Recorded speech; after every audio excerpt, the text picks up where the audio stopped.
یا آپ کو چوکو چوراہوں پہ نظر آتی ہیں، ان کو بٹھا کے آپ گلگتی اور کشمیری شالز بنوانے کا سرکاری سطح پہ کورس کروا سکتے ہیں۔ میں آج آپ نوجوانوں سے کہتا ہوں کہ اپنا کردار سب نے ادا کرنا ہے، سپورٹس مین سپرٹ آپ لوگوں نے دکھانا ہے۔ جو بندہ آپ کا سپورٹس مین ہوتا ہے وہ ویسے ہی اپنے اندر ایک طاقتور شخصیت ہوتی ہے، وہ باقیوں سے منفرد ہوتا ہے۔ 4 بچے کونے میں بیٹھ کے جو چرس پی رہے ہیں ان سے بہت بہتر ہوتا ہے جو میدان میں ادھر آ کے کھیل رہا ہوتا ہے۔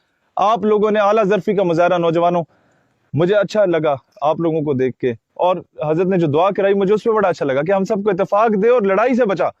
کتنی خوبصورت بات کی، ہم تو ترس گئے اس طرح کی دعائیں سننے کے لیے بھی کہ اس طرح کی بھی دعائیں ہوں۔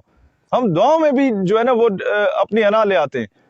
تو جہاں پر سپورٹس میں نظر آئے، آپ گڑی کے ٹیم ہے یا ڈھوک حافظ آباد کی ٹیم ہے، کل کو کوئی ٹیم آتی ہے انجرے سے، تراب سے یا کانی سے، رکھوان سے، مکھڈ سے، وہ ادھر کھیلتے ہیں اور امپائر کے معاملے پہ لڑائی ہو جاتی ہے، تو حق کیا بنتا ہے؟ حق لوکل لوگوں کا بنتا ہے کہ بے شک وہ غلط ہیں لیکن لڑائی سے بچنے کے لیے اعلیٰ ظرفی کا مظاہرہ کرتے ہوئے، بڑے پن کا مظاہرہ کرتے ہوئے اور سپورٹس مین سپرٹ کا مظاہرہ کرتے ہوئے آپ نے مہمان ٹیم کی بات مان لینی ہے۔ آپ کا جو یہ بچے ہیں نا، یہ تربیت یافتہ ہو جائیں گے۔ اگر ہم لوگ ادھر سے وکٹ اٹھا کے سائڈ پہ چلے جائیں گے اور بولیں گے نہیں جی ایسی نہیں کھیل سا، تو انا تو بچ جائے گی، آنے والی نسلیں نہیں بچیں گی۔ ان کو ہم لوگ غلط درس دے کے جا رہے ہوں گے یہاں سے۔ تو ہر چیز میں اپنی تربیت کرنی ہے، ہر چیز میں قوم کی تربیت کرنی ہے۔ سارا کام حکمرانوں کا بھی نہیں ہوتا۔ حکمرانوں کے آگے تو میں نے جا کے بھینس کے آگے بین بجائی نا 8 سال پہلے کہ بھائی جان میرے تعلیمی نصاب میں سنڈریلا پڑھا رہے ہو کہ ماں باپ سے چھپ کے بھاگ جاتی ہے بوائے فرینڈ کے ساتھ، میرے تعلیمی نصاب میں مسٹر چپس پڑھا رہے ہو ابھی تک پچھلے 50 سالوں سے کہ جناب وہ مر جاتی ہے کیتھرین اس کی جو گرل فرینڈ ہے تو وہ بھی آگے اس کے عشق میں مبتلا ہو کے مر جاتا ہے اور جناب زندگی ختم ہو جاتی ہے، لیکن میرے تعلیمی نصاب میں نور الدین زنگی، صلاح الدین ایوبی، ٹیپو سلطان، محمد بن قاسم یا طارق بن زیاد نہیں پڑھایا جاتا۔ اس کی وجہ کیا ہے؟ 8 سال تو میں نے رولا ڈالے رکھا، 8 سال تک کچھ نہیں ہوا نا۔ تو 2009 سے لے کے 2017 تک جو میں نے تحریک چلائی اس کے بعد کیا کیا؟ 2018 کے شروع میں میں نے خود کتاب لکھی نظریات کے نام سے، آپ میں سے شاید بزرگوں میں سے کسی کی نظر وہ پڑھی ہو، اس پہ 5 سال پرانی بات ہے۔ اس کتاب میں نے ان تمام ہستیوں کا، طارق بن زیاد، نور الدین زنگی، صلاح الدین ایوبی، محمد بن قاسم کا ذکر کر کے 100 صفحات پر کتاب لکھ کے ان کو علامہ اقبال کی شاعری سے ریلیٹ کیا۔ اس کتاب کا نام نظریات رکھا اور اس کتاب کے پہلے صفحے پہ لکھا ہوا ہے کہ اس کی تعداد 70,000 ہے اور اس کی قیمت مفت ہے اور پورے پاکستان میں مفت تقسیم کی گئی۔ یہ ہے جو ہم لوگ خود کردار ادا کر سکتے ہیں۔ تو آپ لوگوں نے دیکھنا آج اپنا کردار خود ادا کریں۔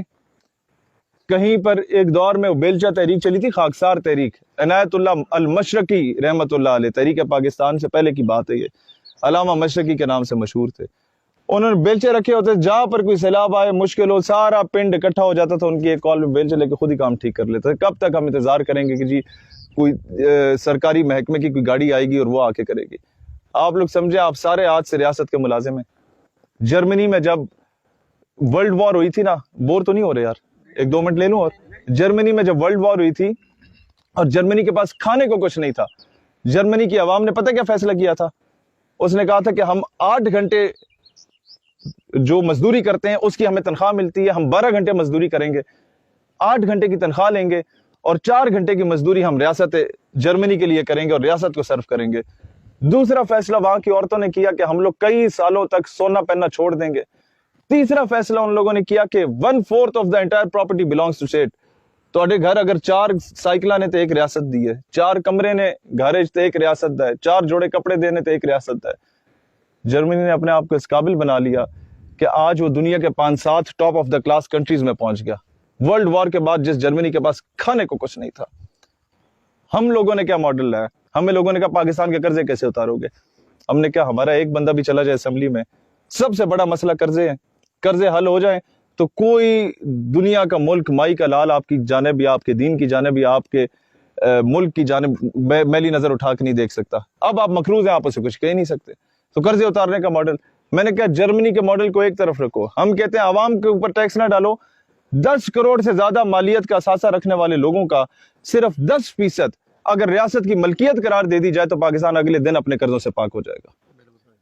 اور اس طرح کے لوگ لاکھوں کی تعداد میں پاکستان میں موجود ہیں، وہ دینے کو تیار ہوں گے، لیکن کب ہوگا؟ جب قرارداد کے متن میں لکھا ہو کہ سب سے پہلے وزیر اعظم اسلامی جمہوریہ پاکستان یہ پیسہ ادا کرے گا، پھر صدر مملکت کرے گا, پھر چیف جسٹس آف پاکستان کرے گا, پھر آرمی چیف کرے گا. عوام اپنے زیور اتار کے دوبارہ دینے کو تیار ہو جائے گی اس قوم کے لیے, جس طرح تحریک پاکستان میں دیے تھے. ہم لوگ عزت دار طریقے سے دنیا میں جینا شروع ہو جائیں گے. یہ ساری چیزیں جو امپلیمنٹ ہو سکتی ہیں. میں ابھی 2 ہفتے بلوچستان میں رہ کے آیا, وہاں کے نوابوں وڈیروں جاگیرداروں کے خلاف قوم کو جگا کے آیا. میں 2 دن پہلے وہاں سے واپس آیا ہوں. لاسٹ میرا جلسہ کراچی سوراب گوٹ میں تھا, اغوانیوں اور مہاجروں کے علاقوں میں.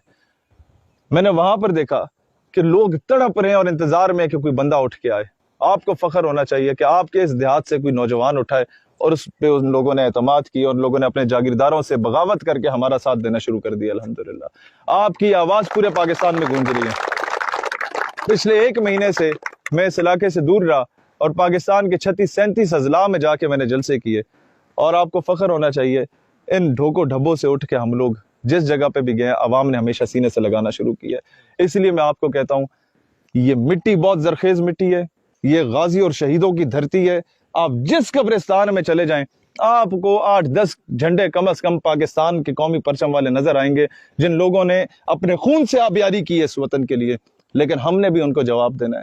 ہم نے آج تک ان کے خون کو, ان کی شہادتوں کو رائگاں جانے دیا ہے, آج کے بعد ہم نے نہیں جانے دینا. اپنی اپنی فیلڈ میں پھیل جائیں, جس طرح قائد اعظم نے اس وقت علی گڑھ کے نوجوانوں کو کہا تھا.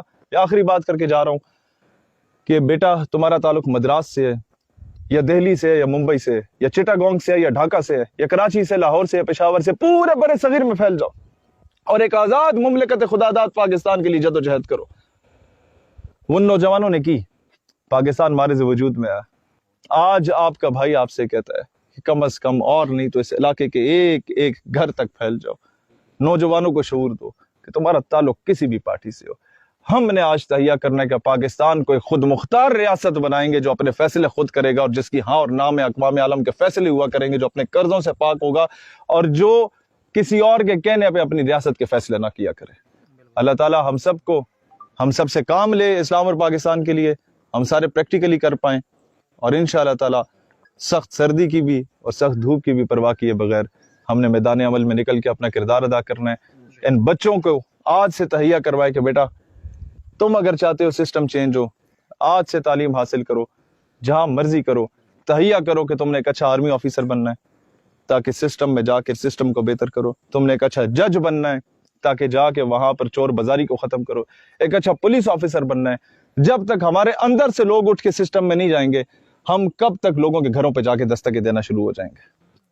اپنے اندر سے لوگوں کو پیدا کریں, انہیں شعور دیں, اور انشاءاللہ تعالی اللہ تعالیٰ نے موقع دیا تو میں ہر جگہ پہ جا کے بات کرتا ہوں کہ میری پہلی اولین ترجیح ہوگی اس علاقے کی بیٹیوں کے لیے میڈیکل کالج اور بیٹوں کے لیے یونیورسٹی, تاکہ ہر گھر سے کرنل جنرل نکلے, ہر گھر سے انجینئر ڈاکٹر نکلے, اور ہم لوگ وہ جو جدی پشتی ان وڈیروں کی غلامیاں کر رہے ہیں اور غلامی کے تابوت پہ آخری کیل ثابت ہو ہم لوگ انشاءاللہ تعالی. پاکستان ہمیشہ زندہ باد. نوجوانوں آپ سب بھی زندہ باد. Thank you so very much.